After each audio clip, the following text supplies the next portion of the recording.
Usap-usapan sa social media ang mga larawan ng isang babaeng vlogger DJ na binugbog umano ng kanyang fiancé. Sa social media post ng kanyang kaibigang si Christian Tugado na pinayagang ipagamit sa GMA Integrated News, makikita ang dugo ang mukha ng biktima. May mga pasa at sugat din siya. Ayon kay Tugado, sobrang tiwala ang ibinigay nila sa fiancé ng kanyang kaibigan. Nagtataka sila kung paano nito nagawang manakit. Hindi na namin papangalanan ng biktima at idedetalye ang nangyari na posibleng insidente umano ng violence against women and children. Dumulog na raw ang kampo ng DJ vlogger sa NBI para magsampa ng reklamo. Dobleng sakit ang dinanas ng isang guest sa isang campsite sa Tanay Rizal. Heartbroken na nga, sinuntok pa siya ng isa sa mga staff matapos ipagsigawan ang kanyang mga hugot at sama ng loob sa bundok. Ang nahunikam na pananakit sa report ni Oscar Oida. Hindi ko lang po kami doon sa bundok. Hindi, mali. Paano pong mali? Nagmumura kayo. Laking gulat ni Don nang sitahin siya ng isa sa mga staff ng dinayo nilang campsite sa Tanay Rizal nitong Lunes. Dahil heartbroken, ipinagsisigawan niya noon sa mga bundok ang kanyang sama ng loob. Nagsisigaw po ako, sabi ko, nan, sakit-sakit. Ba't ginawa niyo sa akin to ganyan-ganyan? Which is yung mundok po talaga yung minumura ko. Broken hearted po kasi talaga ako. May boyfriend po ako, tapos stress din po ako sa buhay. Pero imbis na maibsan ang kirot sa puso, sapak sa mukha ang inabot niya. Sino mo minumura ko? Sino ba mga mamura nito? Ay, yung bundok. Hoy kuya, ba't nananakit kayo? Dahil dito, lalong sumama ang loob ni Don at sinugod ang nanakit na staff. Kuya, ganyan po talaga ginagawa nila pag nagkakampi, naglalabas sila ng sama ng loob. Sige kuya! Malaki pinayanan ko ba? Bundok po ako! O sige! Malaki pinayanan ko dito! Bakit malaki minara? Bakit yung Minumura ko yung bundok! Bakit minamura mo taga rito? Oh, bakit sinuntok mo ako? Kasi minumura ko taga rito! Wala siyang minumura kuya. Minumura, kuya. Wala siyang minumura. Sabi ko, ba't mo ako sinaktan? Nagbayad ako dito, nagbayad kami dito. Guest nyo kami dito, ba't nananakit ka? Sumusuntok po ako, pero hindi naman po tumatami suntok kasi nasasalan niyo naman po. Ikinulong sa Tanay Police Station ang nanakit na staff na naharap sa reklamong slight physical injury. Tumanggi siya magbigay ng pahayag sa GMA Integrated News pero sabi niya sa mga pulis, Umagang-umaga yun, mga 6, more or less 6 a.m. ng umaga. May natutulog pa na ibang guest, mga katrabaho nila doon, mga pamilya na malapit doon sa campsite. Parang ayaw niya na maisturbo. Pag ganyan, dahil naghihinay-hinay po siya. Pwede niya naman po kami tanongin eh. O kaya paalisin niya kami na ano, hindi po yung kagad ka siya iinit ang ulo bila siya mananakit.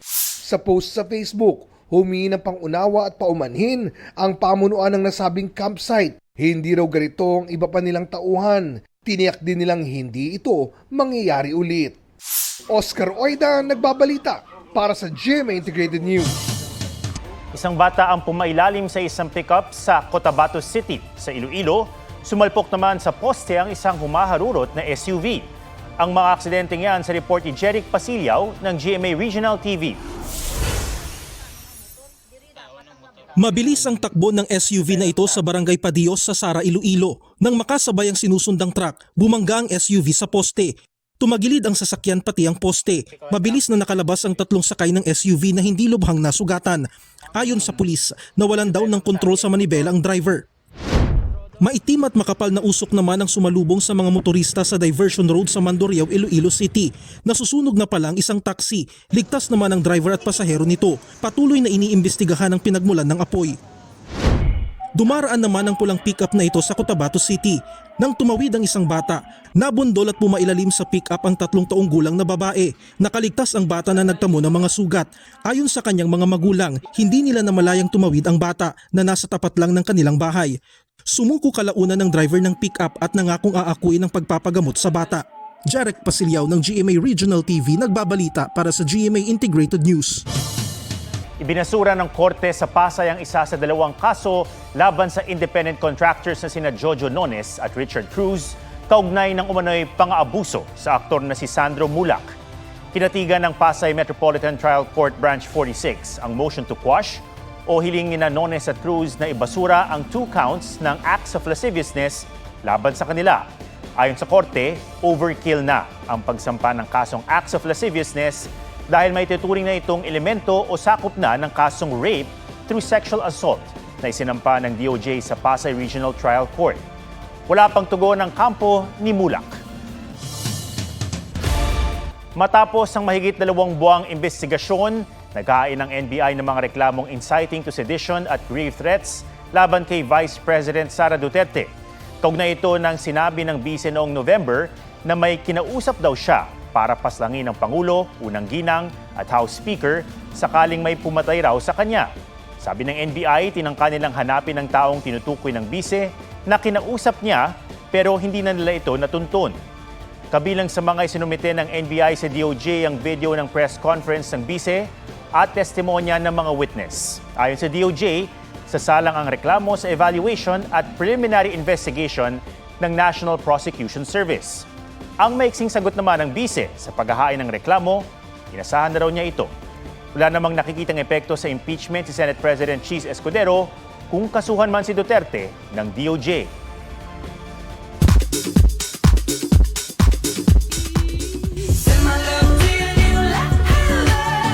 Collab ni na pambansang Ginoo David Licauco at Kapuso Opa Kim Jisoo.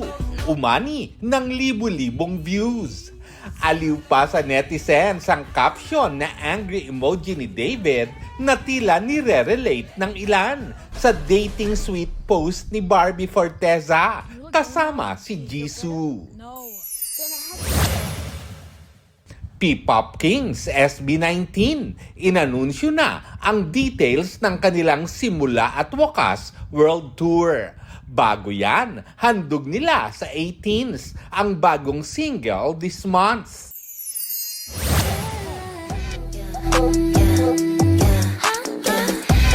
K-League Overload ang first glimpse kay EXO member Kai na nakatapos na ng mandatory military service sa South Korea.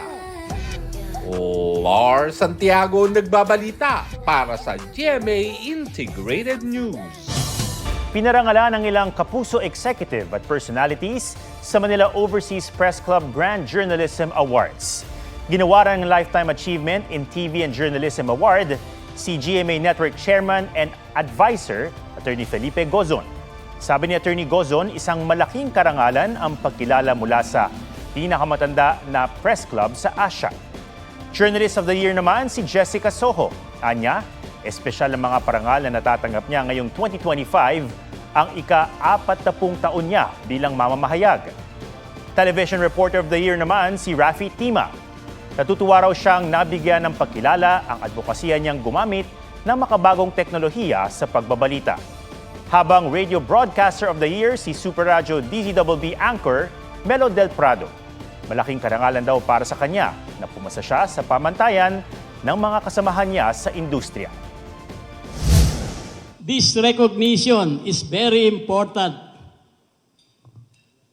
and meaningful to me because, one, this is only the second time in 80 years of its existence that the MOPC is giving these awards. And last, the 12 awardees tonight, 4 of whom are from GMA Network, are the best among the best, myself excluded, in the field of journalism in the Philippines today.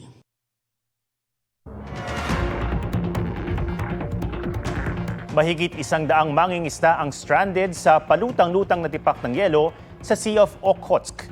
Ayon sa emergency services ng Russia, natrap ang mga mangingisda ng magkabitakang yelo sa isang Russian village. Kalaunan, humiwalay ito at nagpalutang-lutang sa dagat. Nirescue sila gamit ang helicopter, pero bago mailigtas, may ilan daw na ayaw pang sumama hanggat wala pang nahuhuling isda. Nabalot naman ng makapal na niebe ang ilang bahagi ng Virginia habang nakataas ang winter storm warning. Idineklara roon ng state of emergency at sinuspindi ang pasok sa mga klase at government offices.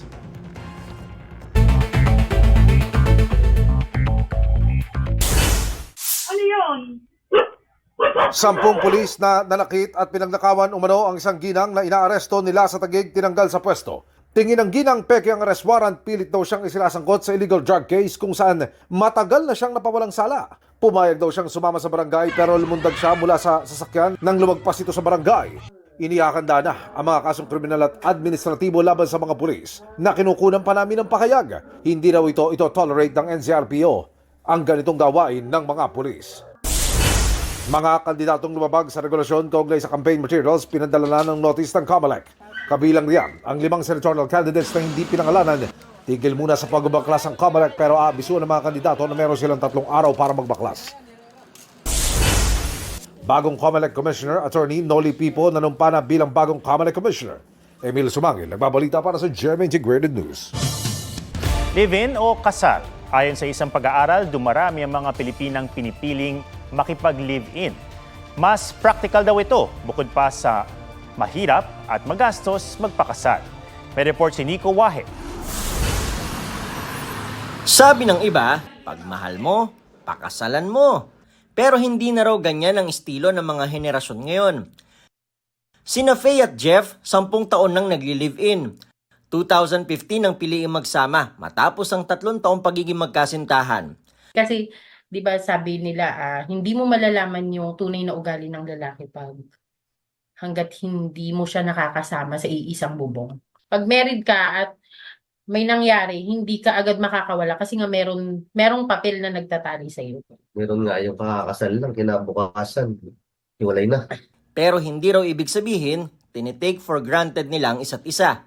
Nakakumit naman din kami para ding kasal na ikukumit mo rin yung sarili mo. Wala pa nga lang siyang basbas ng church. Sa National Demographic and Health Survey na ginawa ng Commission on Population and Development noong 2022, tumaas ang bilang ng mga kababaihang edad 15 to 49 na nakikipag-live-in sa kanilang partner kaysa magpakasal. Mula 5% lang noong 1993, 19% na noong 2022.